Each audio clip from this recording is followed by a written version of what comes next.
fois dans la boutique, je reconnus aussitôt le jeune apprenti, Charlie, derrière le comptoir. Je l'aimais bien, ce Charlie. Il devait avoir un peu plus de 25 ans, pas encore 30. Mais il se comportait encore comme un adolescent dont il avait gardé le corps fin, souple et les gestes gauches de celui qui a grandi trop vite. Il me faisait rire, souvent. Le jour où j'avais acheté mon téléphone dans cette boutique, je m'en souviens. Il portait alors un magnifique t-shirt bleu avec le logo en forme de S de Superman.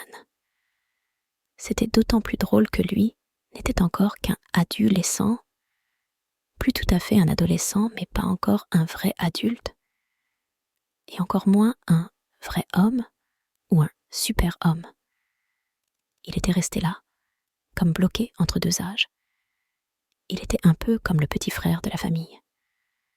Celui qui est trop doué avec la technologie, mais pas assez avec les gens et la société. Une sorte de geek, un petit génie de ceux qu'on appelait encore les nouvelles technologies de l'information et de la communication, qui traînait avec lui une incapacité à créer de véritables relations humaines. C'était encore plus difficile pour lui, pour l'instant, avec les filles de son âge, qui étaient bien souvent plus mûres que lui. Il était assez grand et mince. Il était toujours prêt à rendre service. Il expliquait les choses trop vite pour moi, car c'était trop facile pour lui. Ce que l'on voyait tout de suite chez lui, c'était ses yeux bleus profonds, rêveurs, qui contrastaient avec le teint blanc, diaphane, de sa peau. Il vivait dans son monde. J'aimais le taquiner. Je marchais vers lui. Ou plutôt, je titubais jusqu'à lui, devrais-je dire. « Bonjour, Charlie. Tu sais que dehors, IRL, in real life, dans la vraie vie, il y a un truc qui s'appelle le soleil et qui peut donner des couleurs à ton visage pâle. Tu devrais sortir de temps en temps. Bonjour, Madame Clarisse. Je suis content de vous revoir. Vous y allez fort aujourd'hui. Vous savez que je ne crois pas à l'existence de votre soleil et encore moins à son prétendu super pouvoir de me faire changer de couleur de peau, me dit-il en entrant dans mon jeu. C'est une légende urbaine, votre soleil. Ce n'est pas la réalité. S'il existait vraiment, ça se saurait, et ils en parleraient dans les forums sur Internet. D'ailleurs, il est où votre soleil? Montrez-le-moi.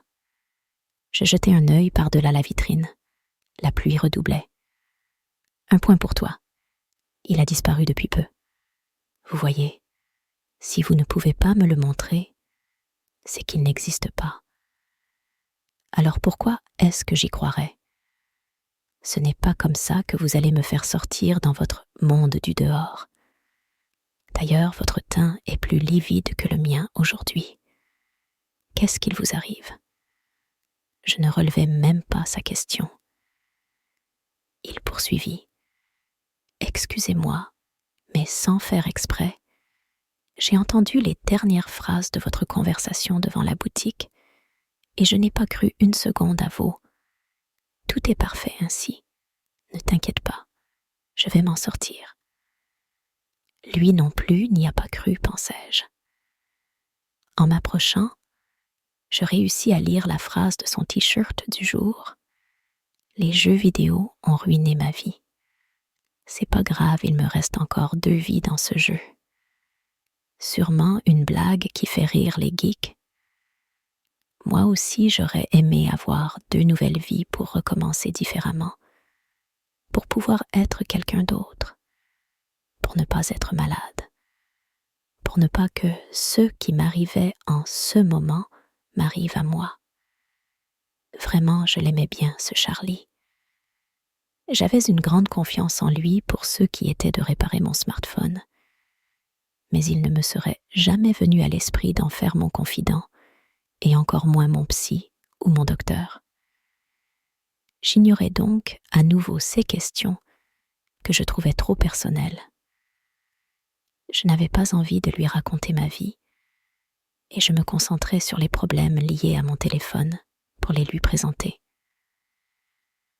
Quand j'appelle certaines personnes, la communication passe mal, et les voix sont bien souvent parasitées, lointaines et comme métalliques, avec de la friture sur la ligne, donc incompréhensible.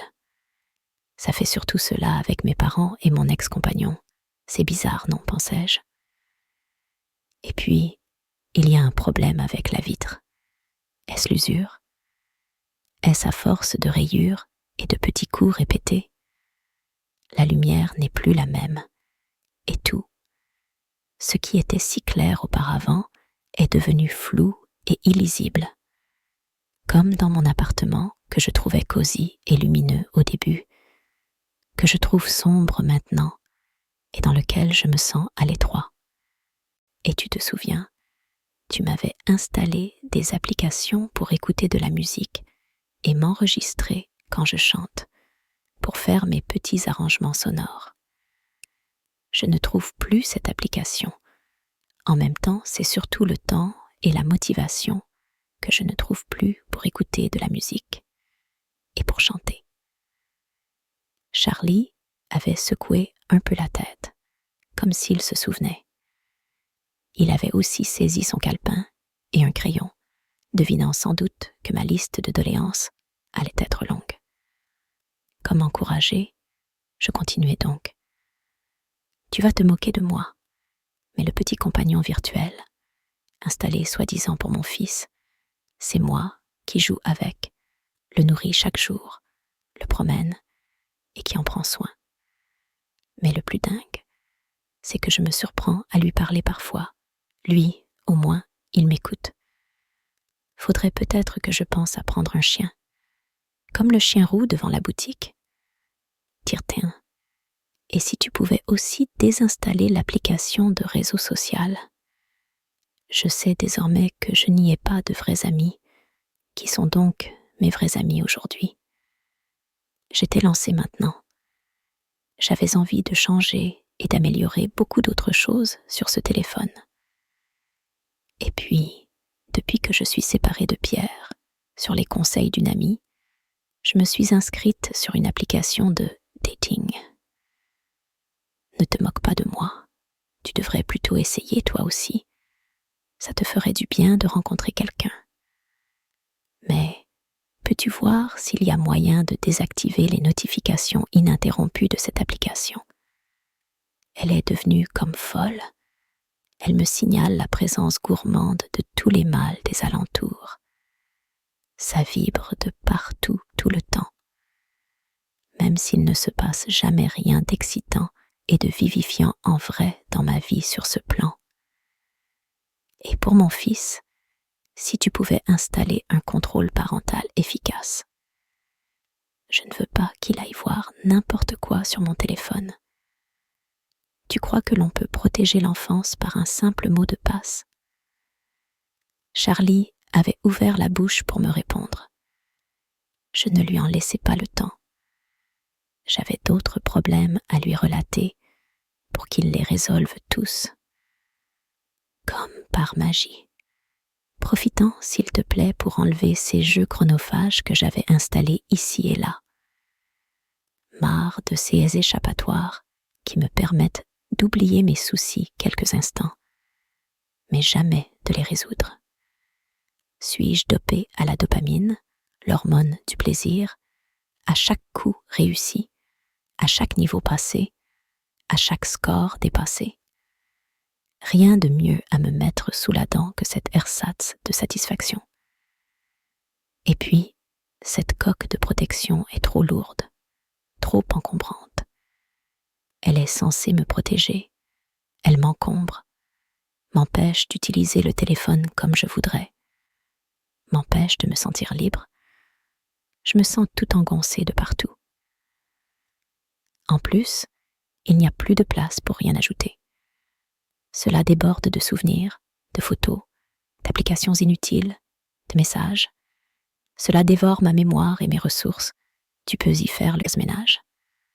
même si certains souvenirs sont encore trop récents et sensibles pour passer à la suite. Et le plus important pour finir, installe un bon antivirus s'il te plaît. C'est important, un bon antivirus. Même si aucun vaccin ou aucun antivirus n'avait su préserver ma santé. J'en faisais le constat amer aujourd'hui. Je me demande même s'il n'est pas arrivé en fin de vie. Ce téléphone, s'il ne vaudrait pas mieux tout changer.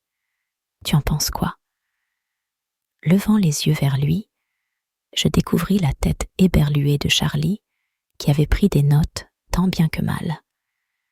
J'avais essayé de rester uniquement dans le registre de la technique.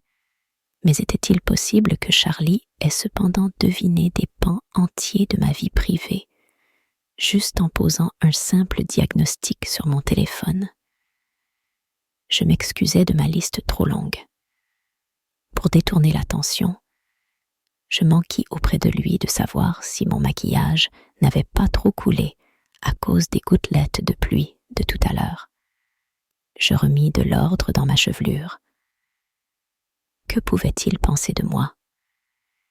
Il devait sûrement me trouver charmante, comme beaucoup. Je n'étais ni trop grande, ni trop petite, ni trop vieille, ni trop jeune, ni trop sûre de moi, mais assez cependant pour l'impressionner un peu. Du moins, je l'espérais. J'étais plutôt une bonne fille, une bonne mère, une bonne professionnelle. J'avais été une bonne compagne. Charlie avait sûrement cru tout cela de moi, sans que j'eusse à faire le moindre effort.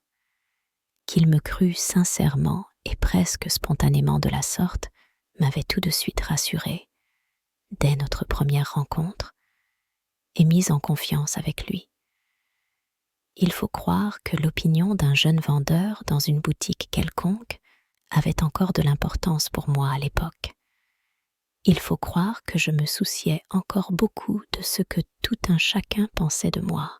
Peut-être l'appréciais-je aussi instantanément, car il se comportait comme s'il n'avait pas remarqué la tache rouge d'irritation couvrant chaque jour un peu plus une partie de mon visage. Il ne connaissait pas mon nom de famille, que je ne livrais pas au premier venu, et s'évertuait à m'appeler Madame Clarisse. En fait, peu de personnes savaient que mon nom complet était Clarisse Ram Barca. Je n'aimais pas tellement mon nom. Il trahissait trop mon origine et avait trop souvent été source de moqueries.